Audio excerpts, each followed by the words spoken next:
Atlanta, in my opinion, is one of the greatest shows of all time. Now that is essentially down to the terrific writing and performances from the main cast.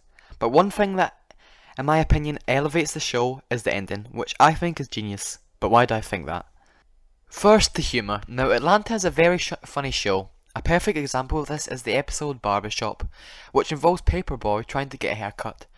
But because of his incompetent barber is dragged around Atlanta, to the barber's house, to a house under construction where they steal wood, and finally the barber spotting his son and forcing Paperboy to straighten him up. Take me back to the shop now, because I swear, you keep playing with me, baby, and I'm gonna fuck you up, all right? Listen, you the one said you was hungry. I was just trying to help you out, but we can go back to the shop. Thank you. Let's go, man. And of course, it's surrealist humour.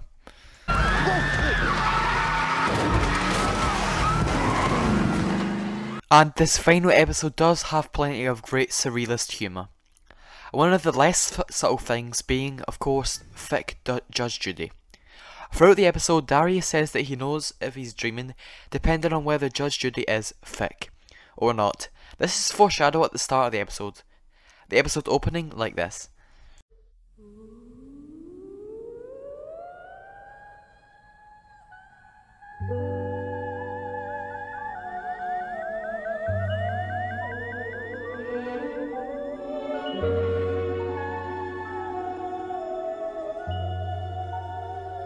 The humour in this episode continues, like when Darius, thinking he's still in a dream, which it suggested he is, starts screaming in a woman's face, only to get kicked out. Meeting his old friend, who downs a whole bottle of vodka, which has been poured into a bottle of water, and who then, after successfully fooling the police officer, steals their gun and then, in a bit of dark humour, runs over a kid on a bike.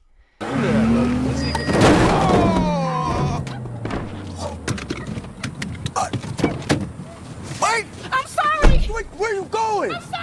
And of course, when Darius comes to the rescue via punching Demarcus and saving the crew with a stolen pink Maserati, with Popeyes for each of the crew.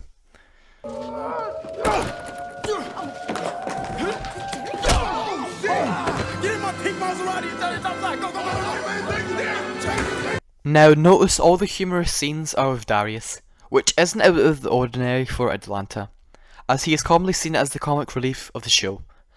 Apart from this episode, where he's at his most human and serious. Which brings me to my next point, Darius and Dreams. What do you mean? Oh!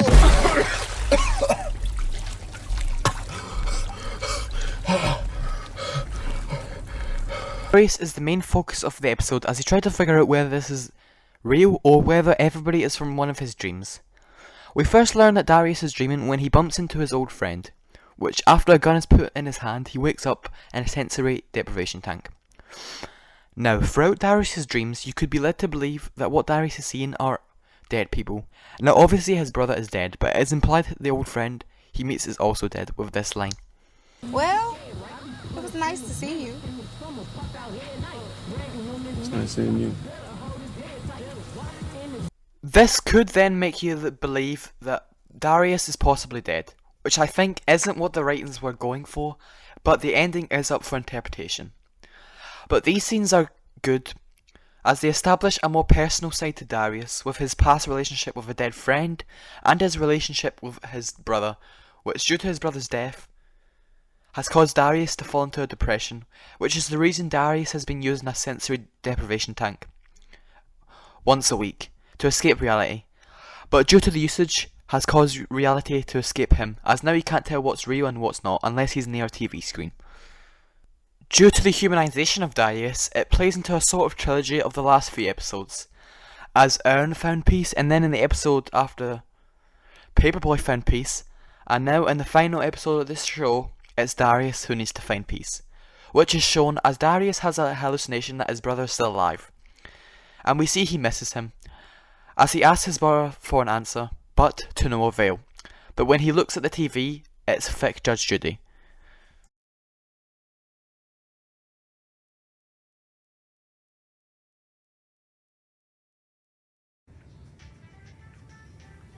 Oh. Damn. Damn.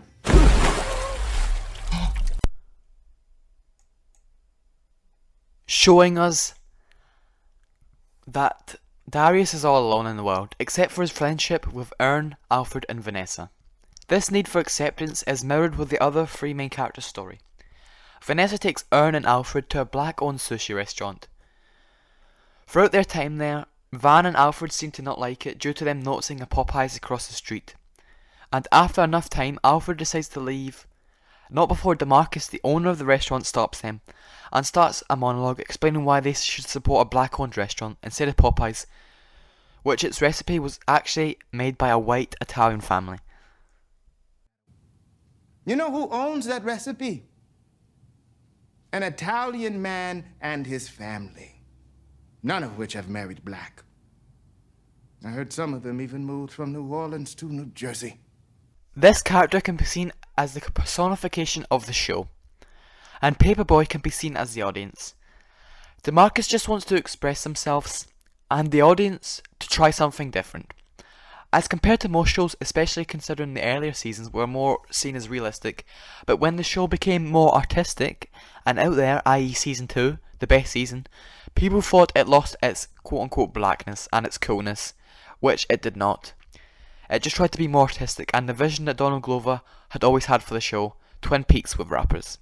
But alas, they don't listen, and at the last minute, Darius comes to save the gang, with a stolen pink Maserati, with Popeyes in it, in a scene that has been building since the start of the series. The pressures of the culture and everybody trying to control them, well in a pink car, possibly the least stereotypically masculine colour of a car. It's genius and just shows how useful and how strong the relationship between the main characters is. And now, the ending. After saving the gang, they thank Darius for saving them, where he starts to question reality. Vanessa and Al just think it's Darius being weird, but Ern actually takes him seriously and says,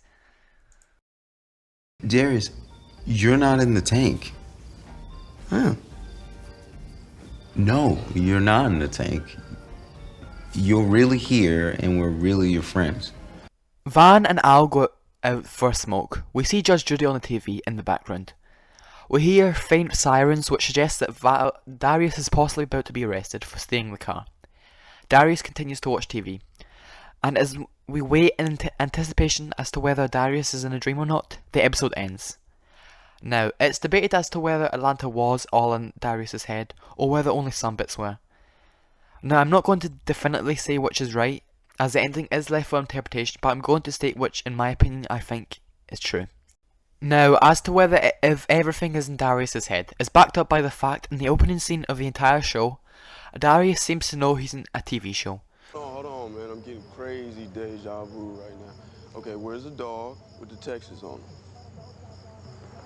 Oh, there he is. That's a trip, man.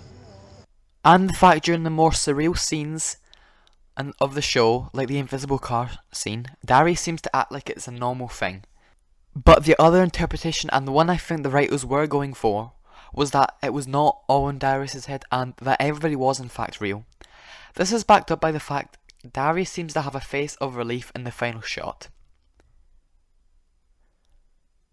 The fact the sirens in the background suggest that police are really after him, something that probably wouldn't happen in a dream, and the fact that hallucination parts explains the more surreal parts of the show, like the invisible car and the dog scene. I think the ending, in my opinion, basically is suggesting that Ern, Van and Al are real. The only parts that aren't real are the more surreal parts of the show. This is of course reinforced by the smile by Darius, which is one of relief, that his friends are real and that the weird stuff was his dreams. But the stuff that matters wasn't, like his friendship. The show ends with Darius finding peace and finally realising he is not alone in this world. A perfectly written finale, showing the talent of Donald Glover and Stephen Glover, and their writing, the cinematography, the score for the episode being perfect, and of course the immense and terrific performance from Lakeith Stanfield. All in all, a fantastic and fitting finale for Atlanta. You could have ended stronger than that.